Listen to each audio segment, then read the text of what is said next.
Muito bom. Estamos aí, gente, pronto para começar mais um EBD Live aqui da Primeira Igreja Batista em Carangola. A gente vai ter esse vídeo aí gravado e disponível em outras plataformas também durante a semana, mas eu quero te convidar para chamar as pessoas para entrarem, tá? Chamar o pessoal para acompanhar com a gente aqui. A gente vai ficar aqui por volta de uns 45 minutos, 50 minutos, e eu quero que você chame as pessoas aí para a gente poder ter esse tempo aqui também no ao vivo, tá?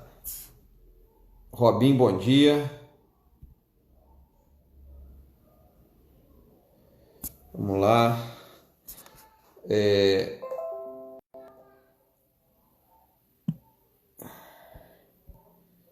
Deixa eu chamar o gloriosíssimo. Ih, Rafael entrou e saiu.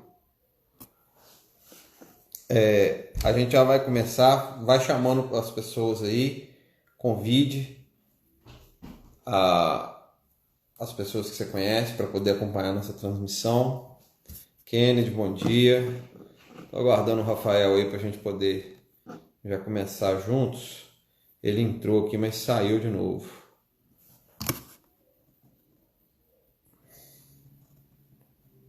Tá aqui, ó.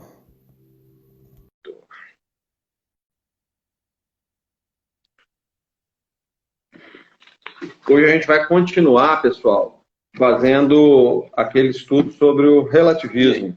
Eu tenho que reposicionar aqui. E aí, Rafael? Eu tenho que reposicionar aqui. Quando você entra, minha coisa fica menor. Deixa eu. O meu tá Achar um longe lugar. também. Eu tenho que ficar Hã? longe também para não cortar. Meu celular tem que ficar longe também para não cortar. Mas arrumei meu óculos, então hoje tá de boa. Eu com essa Nem não, né? cadeira aqui parece que eu Tive tive que um comprar cockpit. outro.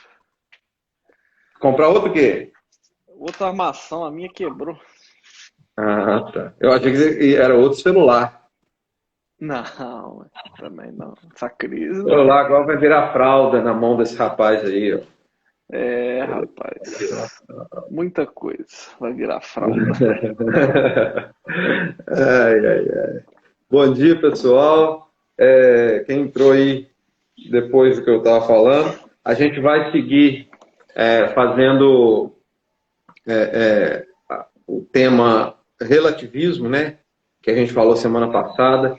Hoje eu trouxe um acréscimo aqui à nossa discussão. E a gente vai terminar hoje, que a gente teve que interromper semana passada, porque o assunto rendeu muito e deu uma hora e eu não vi, o Instagram não me avisou.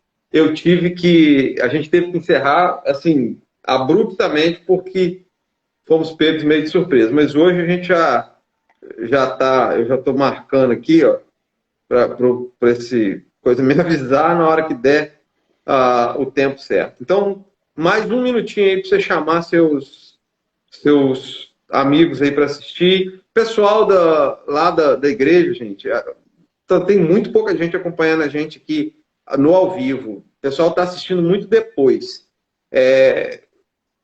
Convida aí, você que já está aí, convida os meninos lá, convida as pessoas lá da igreja também, que a gente está tendo uma presença muito legal de várias pessoas de outros lugares, de outras igrejas, de outras cidades e tal, mas queremos também o pessoal lá da nossa igreja, tá? Aí, nesse sentido, eu quero até falar para vocês aqui o seguinte: a gente está organizando, né, em virtude até de ter tido uma resposta legal das pessoas, né, disso que a gente está fazendo aqui.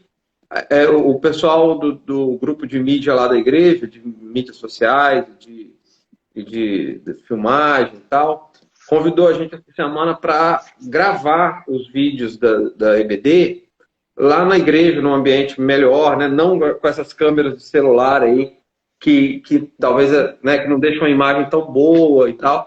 E a gente vai passar a gravar, tá, as EBDs lá, para usar agora no período da pandemia, mas também depois. Então a gente vai lá e vai produzir esses vídeos numa qualidade bem melhor e tal, e vão estar disponibilizados aqui no IGTV, vão estar disponibilizados também no canal da igreja no YouTube, tá?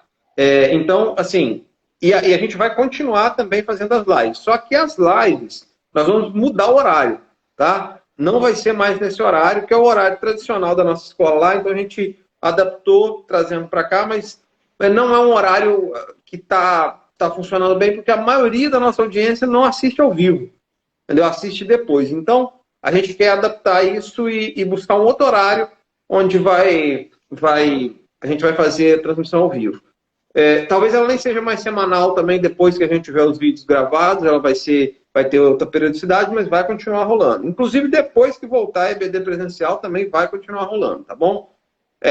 E aí eu continuo pedindo que você que acompanha, você que assiste, você que gosta, né? A gente tem tido, assim, cerca de entre 200 e 300 visualizações semanais dos nossos vídeos, o que para uma parada que a gente fazia lá na igreja com 30 pessoas, já é, assim, fantástico. Então, a gente tem conseguido alcançar muita gente. Eu convido você para mostrar isso para mais pessoas, inclusive. Tá bom? A gente vai retomar hoje o assunto, então, de semana passada, que era o relativismo. É um assunto muito, muito delicado, muito caro para os dias de hoje, muito importante, muito falado, e falado por muitas pessoas que dão apenas uma visão do assunto. É muito importante a gente refletir sobre esse assunto, também do ponto de vista bíblico e sobre a construção que nos formou, né, enquanto cristãos.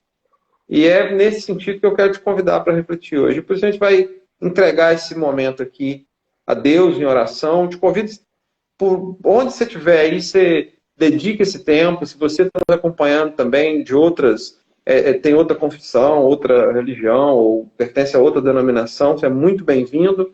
E convido que você também aí agora faça uma oração e feche seus olhos e pense em Deus e se dirija a Ele para a gente entregar esse momento aqui para Ele. Senhor Deus, peço que o Senhor esteja conosco, peço que o Senhor fale conosco e peço que o Senhor revele a nós mais um pouco do Senhor, ó Deus, para que a nossa vida seja cada dia mais de acordo com a sua vontade. Em nome de Jesus. Amém. Amém. Semana passada, gente, tanto eu quanto o Rafael trouxemos alguns exemplos até práticos, exemplos bem vivenciais a respeito do relativismo, de como esse traço cultural, que não é só cultural, mas essa ideia tem alterado a nossa cultura, né? A gente também falou algumas coisas a respeito de como a Bíblia trata o relativismo e o absolutismo.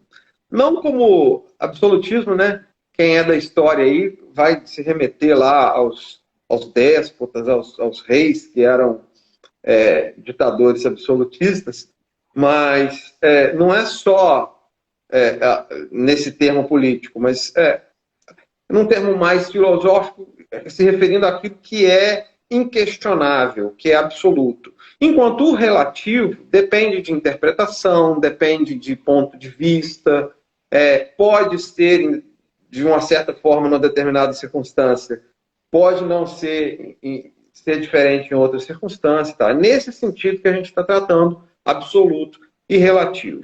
É muito importante também a gente marcar o seguinte: para nós, cristãos, algumas coisas são inquestionavelmente absolutas. Por exemplo, Deus é criador. Você pode me dizer assim, não, Marcelo, mas o Gênesis é relativo. O Gênesis não é exatamente como está lá. Existe uma corrente que diz isso, existe outra corrente que diz aquilo. Existe... Tá, tudo bem. Pela fé, Deus é o criador. Se ele criou em 7 dias literais, se foram 7 íons relativos, se foram 1000 anos como um dia, como 1000 anos, não sei. Sei que veio dele a criação.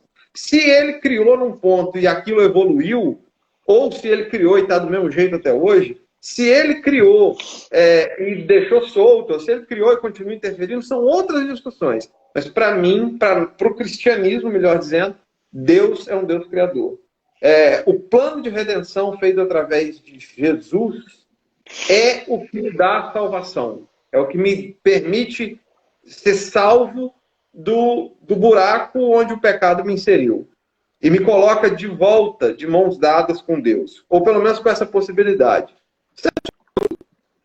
A Bíblia, para nós cristãos, ou pelo menos para a confissão a qual nós pertencemos como unidade, né, é a única regra de fé e prática. Para nós não vale, para a nossa confissão, em respeito a qualquer outra confissão, não vale a palavra do Papa, a revelação do profeta, aquilo que o meu amigo sonhou na última noite, aquilo que eu escutei, a voz que eu escutei não sei aonde. Para nós vale isso aqui, como revelação absoluta e inquestionável. E ainda assim, isso aqui tem pontos absolutos e tem pontos sobre os quais repousa interpretação, discussão. E isso não tira, a parte relativa não tira a força do absoluto. Pois bem, então isso é mais ou menos o que a gente tratou semana passada e é mais ou menos também como a gente vê essa questão do absoluto. Tá, falando sobre o absoluto, mas e o relativo? E o que é relativo? Bom, tem muita coisa que é relativa.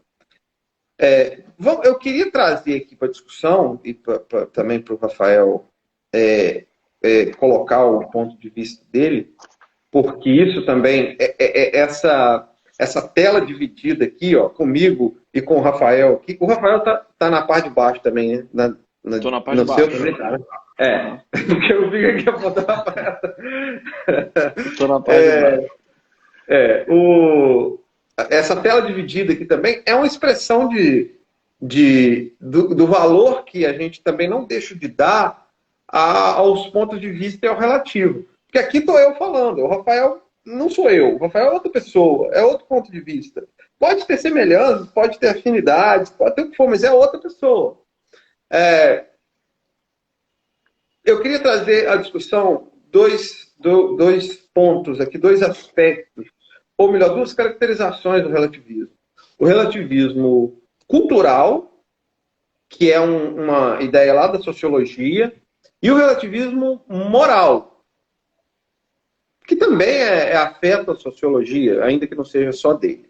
E eu também queria falar de um negócio aqui, trazer um conceito, que você já deve ter ouvido falar, e se não ouviu, vai ouvir agora. Você já deve ter ouvido falar aí nas discussões que hoje em dia são basicamente dominadas pelas ciências sociais.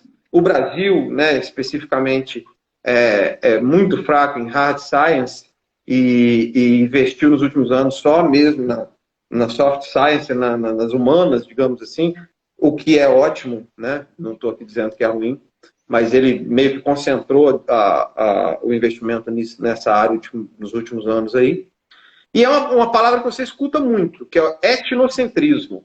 O que é o etnocentrismo? Etnocentrismo é a tendência de observar o mundo a partir de uma perspectiva cultural única. Tipo, eu sou brasileiro, então eu quero entender a África do meu ponto de vista, como brasileiro. Eu vou olhar para a Suíça e o que um suíço faz a partir do meu ponto de vista de brasileiro.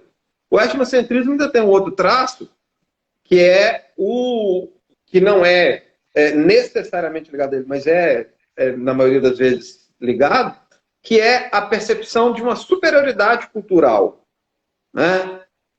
Onde eu penso que a cultura oriental é superior à cultura ocidental, onde eu penso que a cultura europeia é superior a algum grupo africano, onde eu penso que o que se desenvolveu na cultura americana é superior ao que existe numa tribo aborígene australiana.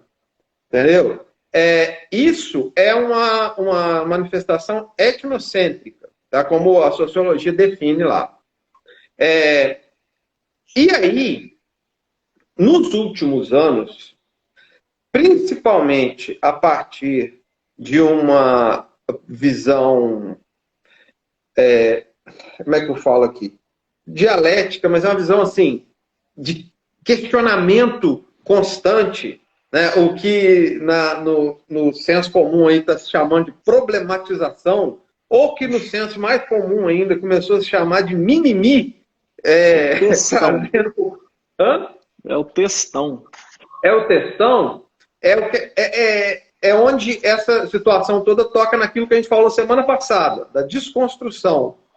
Ou seja, hoje o mundo busca, hoje já há algum tempo, o mundo busca o conflito para a solução das opressões. Ou seja, essa semana nós foi trazida à tona novamente a discussão do racismo, a partir de um caso lá nos Estados Unidos, onde um policial, eu me informei muito pouco, então não posso falar a respeito, onde um policial teria feito uma agressão covarde lá a um negro, a princípio, por ele ser negro. Não sei se checaram essa informação ou se só usaram um policial branco contra uma pessoa negra e falaram que era racismo. Não dá pra, eu realmente não estou informado para falar isso. Mas hoje a perspectiva de defesa do negro é atacar o branco, é desconstruir a cultura do branco, porque a cultura do branco matou o negro. Entendem? É uma visão não dialógica, não de discussão, não de tipo assim, vamos nos pacificar, sentar e nos entender. Não. A única maneira é eu destruir você. Como é que um pobre, na visão dialética, como é que um pobre resolve a sua situação de pobreza? Ele destrói o rico. Ele faz a revolução do proletariado, lá nas ideias marxistas. Então, essa perspectiva de briga, de confronto, é a perspectiva que hoje é tratada essa questão. Logo, eu pego uma religião dominante, como o cristianismo, e o que eu faço com ela? Questiono. Tudo que ela falar é mentira. Tudo que ela representar está errado. Por exemplo, querem um exemplo dessa campanha? Eu não escutei, eu não li uma nota na imprensa, na grande mídia, nem na mídia chamada autodenominada independente. Eu não vi de lugar nenhum, nenhuma ocasião no mundo, no meio dessa pandemia, onde tenha havido uma contaminação de muitas pessoas em locais de prática religiosa que não sejam igrejas protestantes. Eu não vi em igrejas católicas, mas a disposição das pessoas em atacar a igreja católica hoje também é total. Tá? Não era 20 anos atrás, hoje em dia também é, infelizmente. Mas todas as disseminações, na Coreia do Sul eu vi notícia, no Brasil eu vi notícia, nos Estados Unidos eu vi notícia, todos esses lugares foi amplamente divulgado que houve transmissão do coronavírus em cultos religiosos protestantes ou cristãos. Será mesmo que só houve isso lá? Não. Mas está em curso um processo de desconstrução que visa dizer assim, o seu Deus não é tão Deus. Aquilo que você enxerga como verdade não é verdade. E não, na verdade, eles não precisam nem... A tática deles é muito clara. Eles não precisam nem provar o contrário. Eles precisam apenas lançar dúvida no que era absoluto para você, né? Perfeito. Muito bom. Exatamente. Não há necessidade de pegar e inserir uma nova verdade. Não há essa pretensão na discussão atual. Basta dizer que aquilo que você confessa é mentira. Não é verdade. Ou, pelo menos, não é a única verdade. Uhum. Porque uma das características desse discurso de hoje, dominante, é que é preciso ser simpático. É preciso ser politicamente correto. Então, se vira e fala assim, eu odeio a sua religião, o cara abandona o politicamente correto. Então, a maneira dele odiar é ele desconstruir. O que ele quer é, na verdade, que você não seja você. Nesse sentido, o relativismo cultural vem defender que eu preciso ver a realidade do africano. Para eu entender ela mesmo, eu tenho que ver do ponto de vista do africano. Não adianta eu, com a minha cultura, querer entender o africano. Não adianta eu, com a minha cultura, querer entender o americano. Então, assim, enquanto discussão acadêmico-teórica e sociológica, é muito interessante esse tema. A questão é que nós, como cristãos, precisamos ter muito cuidado para não aceitá-lo de maneira parcial, de maneira quebrada, né? Não inteira. Ou eu olho para ele com o valor que ele tem para contribuir para o meu conhecimento, para o meu crescimento, inclusive espiritual, ou eu não olho. Não dá para entender assim. Eu só consigo ver a cultura africana do ponto de vista do africano. Eu só consigo conceber a cultura islâmica do ponto de vista do islâmico. Mas a cultura americana não. A cultura americana tem que condenar. Absolutamente. Entenderam? Essa hipocrisia não pode acontecer, como acontece em alguns grupos, não pode acontecer no cristianismo. Eu não posso virar e falar assim, não, eu respeito os irmãos de todas as denominações protestantes. E as pessoas da Igreja Católica? Não, são idólatras. Cara, não dá. Não dá para eu considerar que a idolatria tem placa. Não tem. Ela está para todo lado, é um pecado que se alastrou, né, e que faz mal para todo mundo. Eu não posso chamar de irmão o cara que concorda comigo em 95% das questões teológicas e não chamar de irmão o cara que concorda em 98%. Não tem sentido. Entendeu? Então, eu não posso querer julgar a expressão religiosa do meu ponto de vista batista e lá julgar a expressão religiosa do católico, ou do cara da Universal, ou do cara da presbiteriana. A gente sofre muito dentro da nossa própria condição, dentro do nosso próprio grupo, a gente sofre muito com essa loucura. Sabe, eu quero enfiar na cabeça do cara calvinista, por exemplo, o meu ponto de vista arminiano. Ah, não, tem que entrar na cabeça dele. Como é que ele não entende isso aqui?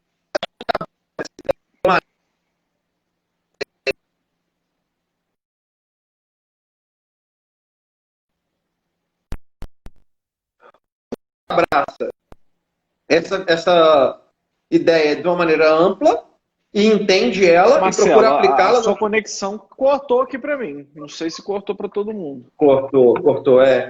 Para mim aparece você a sua tela, a minha continua, mas está no meu celular aqui. Apareceu, eu percebi, eu dei uma pausa. Agora voltou de boa.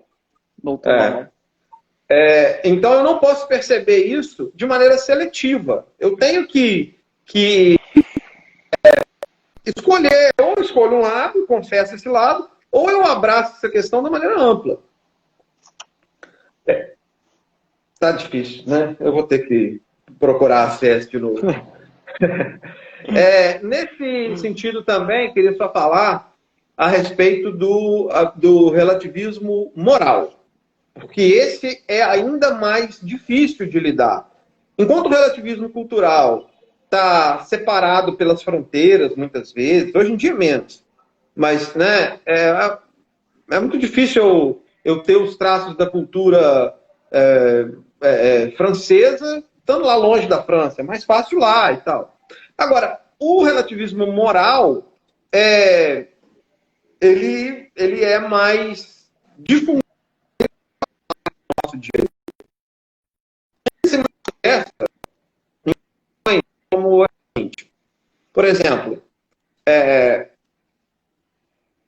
para os evangélicos, existe um tema que é a questão do sexo fora do casamento. Para os evangélicos, para a confissão de fé evangélica, a partir da interpretação das matrizes protestantes do cristianismo, e mesmo também na Igreja Católica Romana, o sexo fora do casamento não é aceito como um sexo lícito. O relativismo moral mostra que isso pode não ser aceito por mim. Mas isso não quer dizer que não vai ser aceito pelo Rafael. não quer dizer que não vai ser aceito pelo meu vizinho. E para mim, o sexo fora do casamento é imoral. Mas para o meu colega aqui do lado, talvez não seja. E não é. Então, o relativismo moral quer também colocar que eu não posso impor o meu padrão moral ao outro. E isso é muito interessante e é muito importante qualquer jovem, principalmente jovem, mas qualquer cristão entender. Você que é doutrinado, e graças a Deus por isso, entendendo o valor do absoluto, vive num mundo onde quase tudo é relativo. Inclusive as questões morais, que para a gente talvez são tão caras, tão importantes, mas que para as outras pessoas são vistas, acabam sendo vistas de outro jeito. Como é que eu me relaciono com esse mundo? Essa é a grande questão dessas 2 semanas de discussão nossa. Como é que eu me relaciono com esse mundo do relativismo se eu tenho questões que para mim são mais absolutas? Eu acho, Rafael, não sei o que o Rafael pensa, eu acho que esse é o principal dilema dessa discussão nossa toda. Como não é, a discussão não é assim, o cristianismo ele pode ser relativizado, ele é absoluto? Bom, para mim ele é absoluto em alguns pontos doutrinários e teológicos ele é relativo porque a gente não consegue entender bem, a gente ainda tem interpretações diferentes. Mas o Deus que eu creio é absoluto. Como é que eu discuto isso numa sociedade onde tudo é relativo? Como é que eu interajo numa sociedade onde tudo é relativo? Isso é extremamente difícil. Né? Não sei o que o Rafael pode dizer aí a respeito, mas vejo isso como uma coisa muito difícil. Eu acho que a gente tem que separar, assim, muitas coisas. Por exemplo, a sociedade como um todo, eu vou trazer aqui para vocês uma perspectiva mais jurídica, vamos pôr um exemplo jurídico. A sociedade como um todo passa por uma constantes mudanças. Se você considera como evolução ou não, depende do que você vai, da sua perspectiva. Várias coisas mudaram com o tempo. Por exemplo, a gente tinha no Código Civil de 1916, ele tinha um trecho que falava que o adultério ele gerava algumas penalidades, como se você poderia perder diretamente a guarda dos filhos, o direito à pensão. Por exemplo, se uma mulher, no Código Civil de 1916, ela fosse pega em adultério e num processo de divórcio, ela não teria direito à pensão, por exemplo. Fazia menção isso. Então, e o poder familiar de guarda dos filhos também, se o pai o requerisse, ela também perderia. Era uma forma de se Mas se o homem fizesse isso? O homem também tinha algumas punições de questão patrimonial, mas era mais severo. Mas, por exemplo, a pensão do homem nunca foi cultural. Mas, por exemplo, a guarda dos filhos já ficaria com a mãe. Mas tinha algumas questões, porque era um traço da sociedade da época.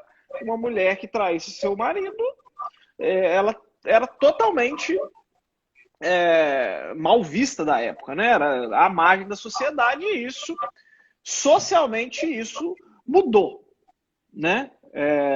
Até porque não acredito também que, por exemplo, a guarda do filho não tem nada a ver com você ter sido fiel ou não. Até porque os homens no Código Civil de 1916 traíam suas mulheres socialmente e isso era muito bem aceito. Né? O homem tinha várias mulheres. Isso daí não era um problema para a época, pro homem. Né? E isso... E antes também era necessário, isso até pouco tempo atrás, né? Você entrava com um processo de divórcio, primeiro havia uma separação e depois de um ano você tinha que consumar essa separação com o divórcio, com a separação dos bens. Isso acontecia também. E a sociedade entendeu que aquilo ali já não era mais cabível e foi mudou a legislação. Aí alguns vão se questionar o quê? O padrão moral mudou, o que se refere à verdade mudou. Algumas pessoas vão entender isso. Mas nós temos um padrão moral estabelecido há muitos anos, né? E esse padrão moral bíblico é bem objetivo, né? No seu ensino, e ele já tem muito tempo. Ele não está sujeito ao que o Marcelo passa a mudar o pensamento dele hoje. Aí. Se o Marcelo hoje falar que matar as pessoas em qualquer circunstância está liberado, não quer dizer que o padrão bíblico vai mudar. Né? É objetivo. Então, acho que a gente tem que separar muito bem isso. O que é bíblico, o que é padrão bíblico, o que é o padrão da fé que você professa em Cristo e as mudanças sociais. As mudanças sociais que a gente vê hoje, elas querem te levar, com certeza, para relativizar tudo, inclusive a sua fé nesse livro aqui. Vai relativizar. Às vezes, ela não vai querer contestar, por exemplo, diretamente a sua fé, mas vai querer pôr em dúvida a sua fé, né? E a Bíblia fala muito claro do que é a verdade, né? Fala que a verdade está em Cristo. Quem conhece Ele, conhece a verdade, e essa verdade liberta ele, né? A gente pode ver o que são os grandes questionamentos que sempre existiu com relação à vida humana. A gente sempre vai existir questionamento de origem, de onde a gente veio. Será que teve alguma coisa antes? Quem desejou essa criação? Isso aí sempre vai existir. Aí nós vamos ter os ramos lá da ciência que vai tentar fazer uma análise científica para ver a origem. Vamos chegar lá no caso deles lá na evolução e tal, e nós vamos ter correntes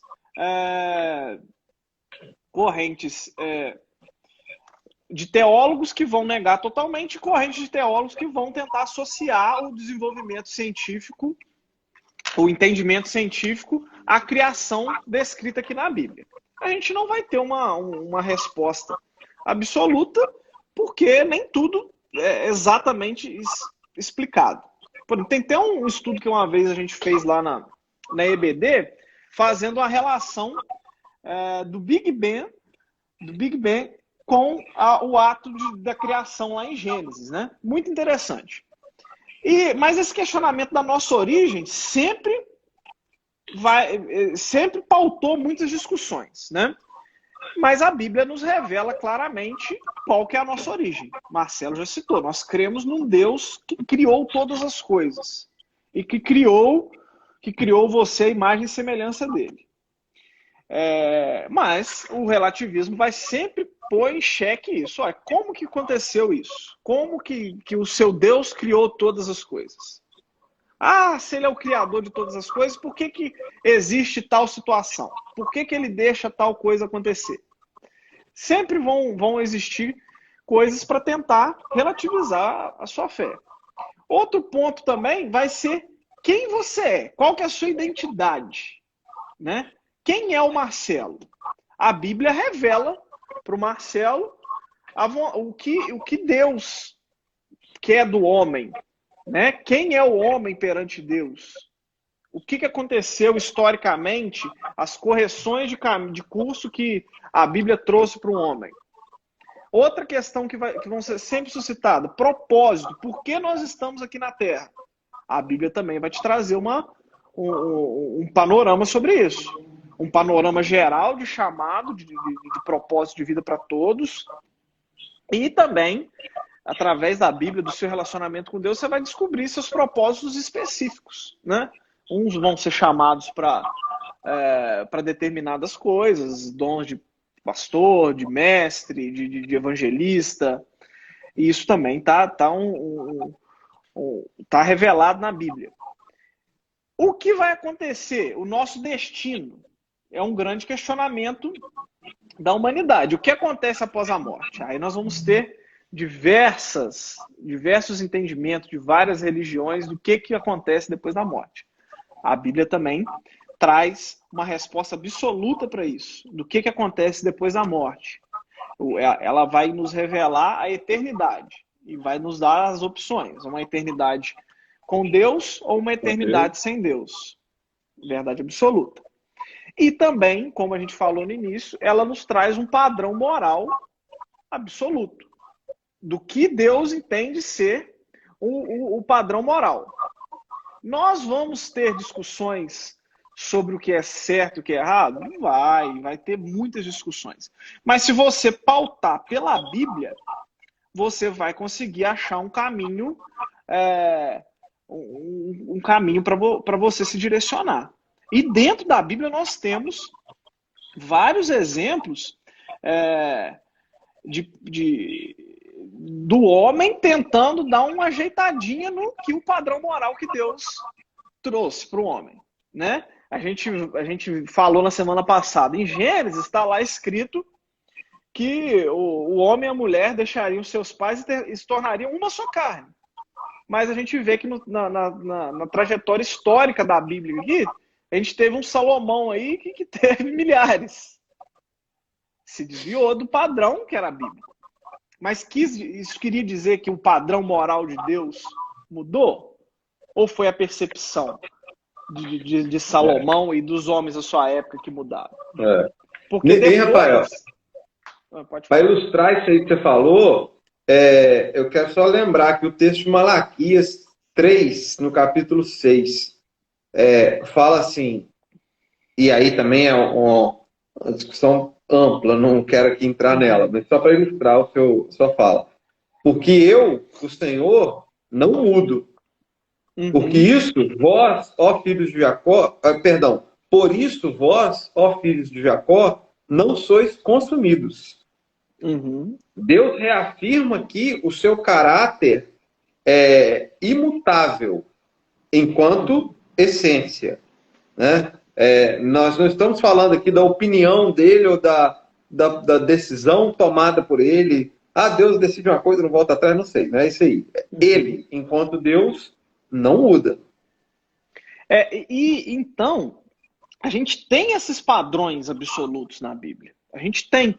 E, infelizmente, várias coisas estão sendo, às vezes, mais no nosso tempo que a gente vive hoje, de democracia, a gente vive num Estado democrático, isso parece ser um pouco mais latente. Hoje, antes da gente começar esse estudo, eu estava vendo alguns projetos de lei, não vem nem ao caso de quem é o idealizador, que falava aborto. Eu vi arquivado de um deputado famoso aí, militante da causa, e no projeto de lei, ele graduava a vida do feto, do bebezinho lá. Ele falava que até tantas semanas de vida você poderia tirar a vida do bebê sem nenhuma questão. O SUS deveria, inclusive, pagar isso. Aí, depois de passar tal semana, você precisaria de mais alguns motivos. E tal.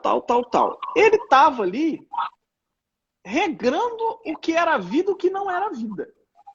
Olha como que a relatividade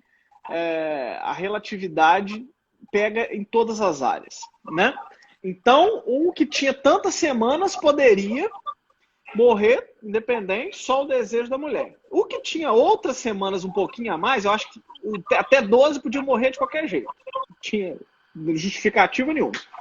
Aí, 22 semanas, teria que ter outro tipo de justificativa. Aí, era necessário, na verdade, uma justificativa. T12 não precisava de justificativa. Para a gente ver como isso é paralelo a uma verdade bíblica. Que a Bíblia fala que o Senhor é o dono da vida. Né? Isso. Aí o projeto de lei falar que assim... pode falar. Pode completar. Aí, a Bíblia vem revelar que o Senhor é o dono da vida. Mas no projeto de lei falava assim, não, é Senhor até 12 semanas, não. Até 12 semanas aqui quem decide somos nós. 22 semanas é mais ou menos. Se eu tiver um motivo aqui, eu posso fazer. Não, passou de 2 semanas, não. Realmente, vamos ver o que é a natureza, né? Nem o Senhor, né? O que a natureza vai fazer. E é isso que vem tentar mudar essas verdades que a gente tem num padrão. É isso que a gente tem que ficar muito atento. Pode falar.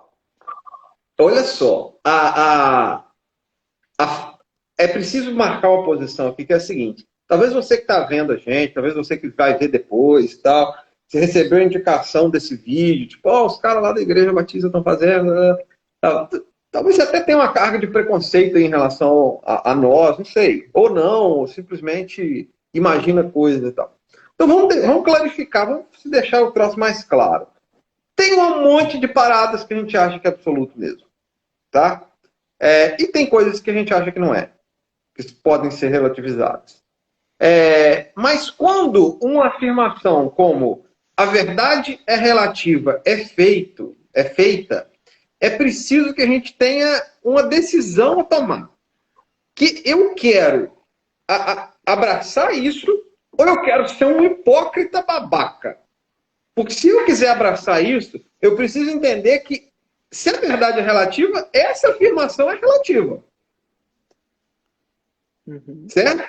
Quando alguém diz a verdade é relativa, ou seja, tudo aí é relativo, menos essa afirmação que eu fiz agora. Qual a afirmação? A afirmação de que a verdade é relativa. Isso é absoluto? Não, isso é relativo também.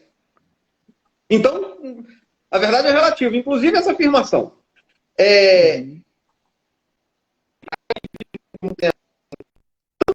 Tão tão louco, tão doido, que surgem coisas assim, são dignas de risada, como esse que o Rafael está relatando aí.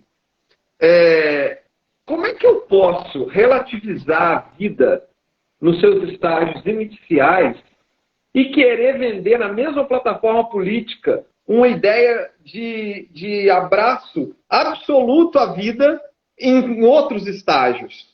Tipo, vamos fazer a gradação do que é lícito dar de tiro na cara de um sujeito que descumpriu a lei.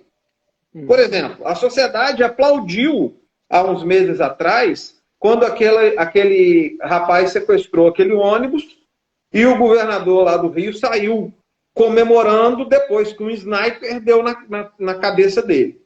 A sociedade comemorou. O que o cristianismo fez? O cristianismo chora porque alguém morreu.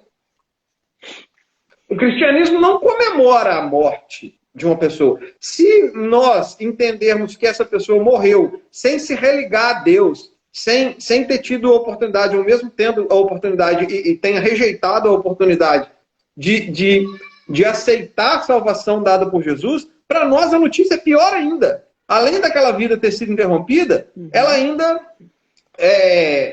foi interrompida sem que tenha sido religada a Deus. Então, é má notícia. Eu posso até pensar assim, poxa, ainda bem que o ônibus foi preservado.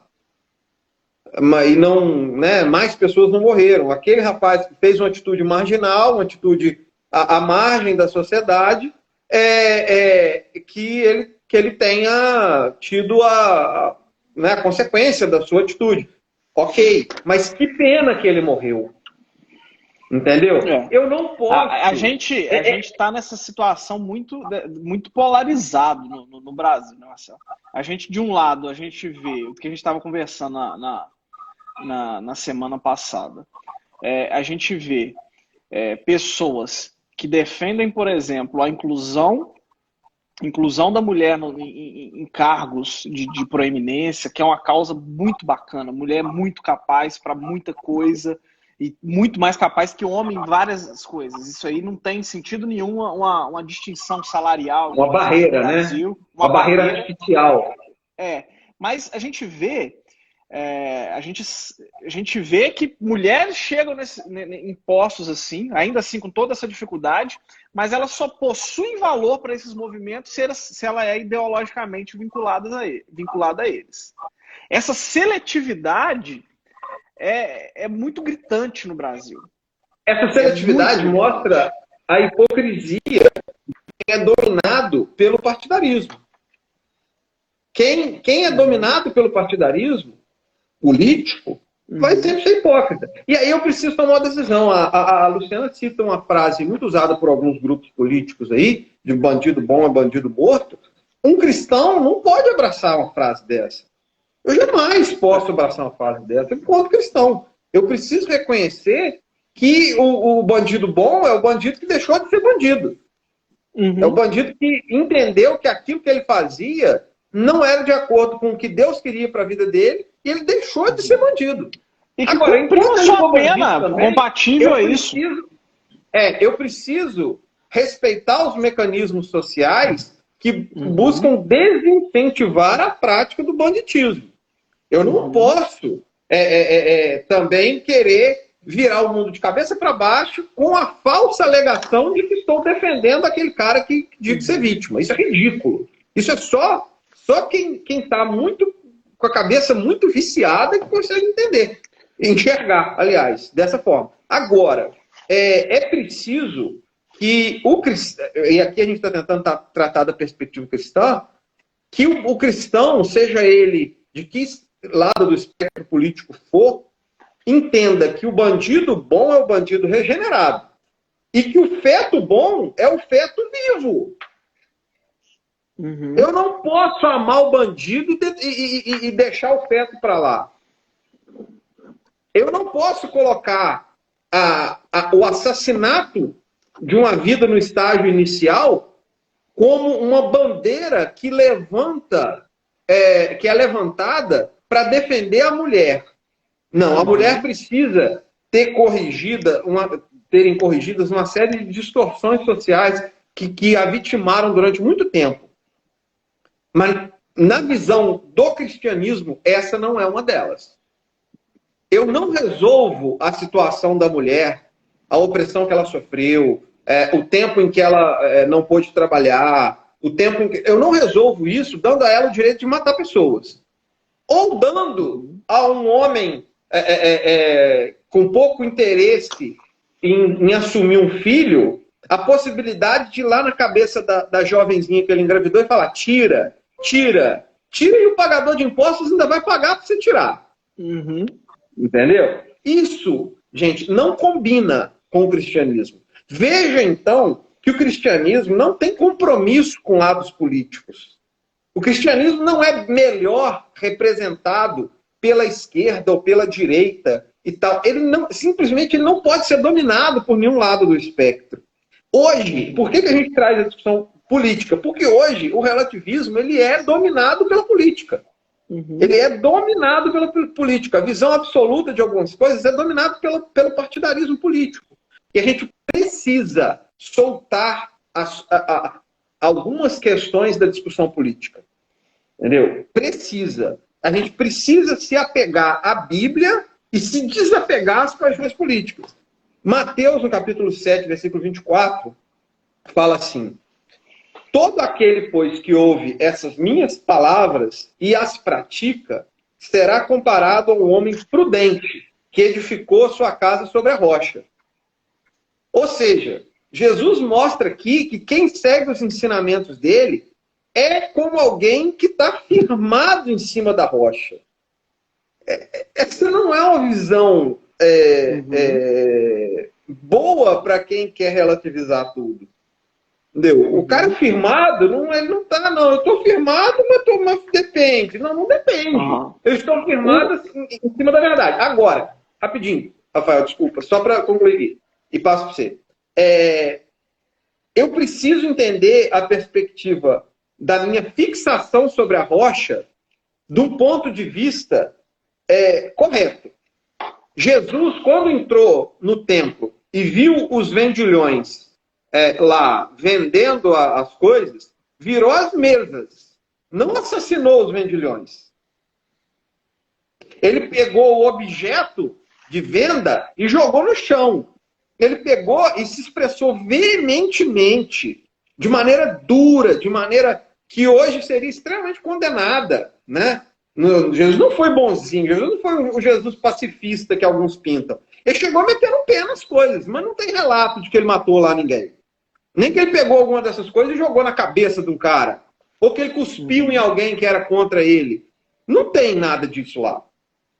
Ele questionou o erro, mas ele...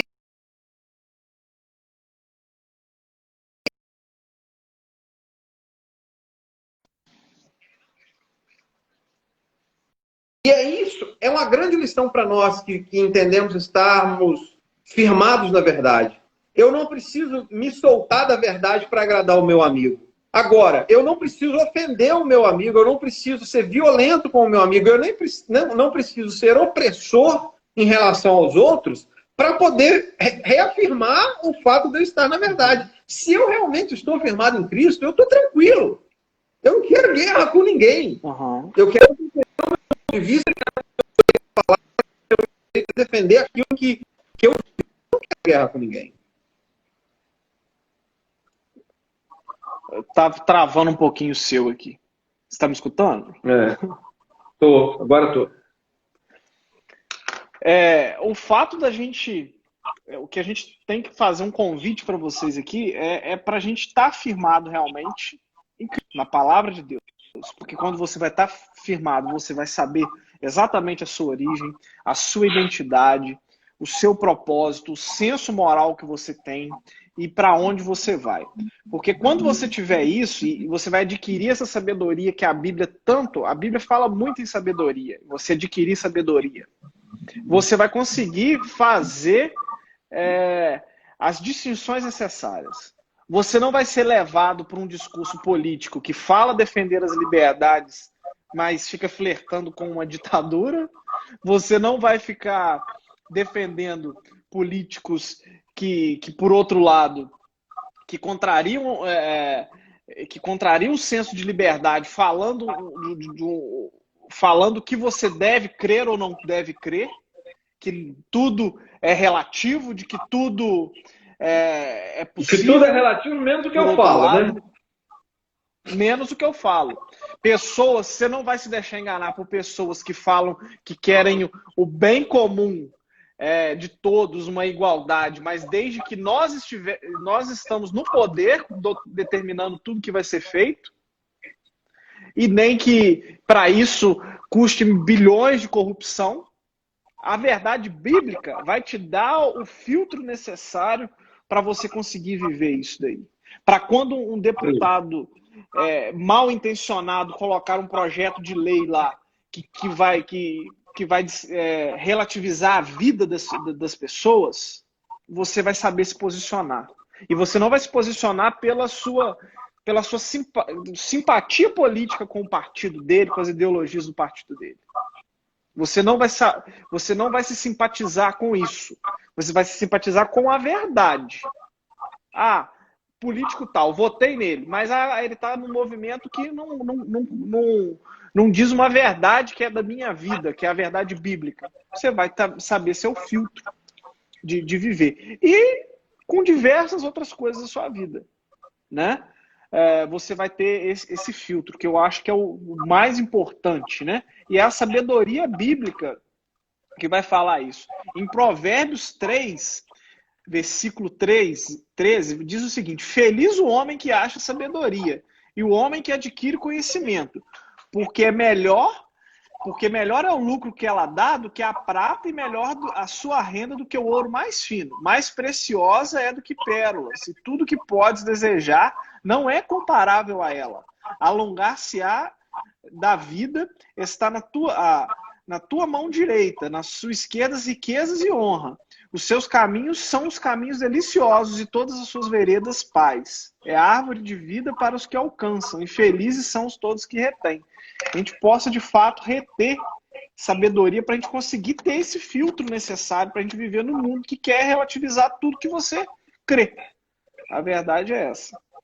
Acho que nosso tempo está fechando aí, Marcelo. Está fechando. Eu quero deixar aí a minha gratidão por todo mundo que esteve nos acompanhando aí. Muito obrigado pelas participações, sempre enriquecedoras aí. Luciano participou bastante conosco hoje, obrigado.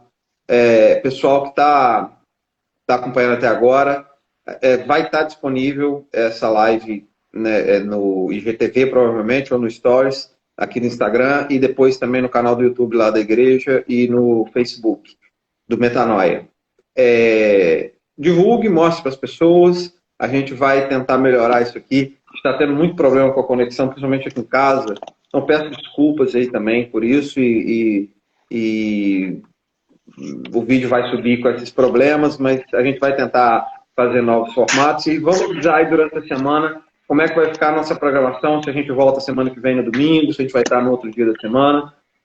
Acompanhe aí as redes sociais do Metanoia, a igreja, que vai ter a informação lá. Tá bom? Valeu, um abraço. Valeu, Rafael. Obrigado mais uma vez. Falou.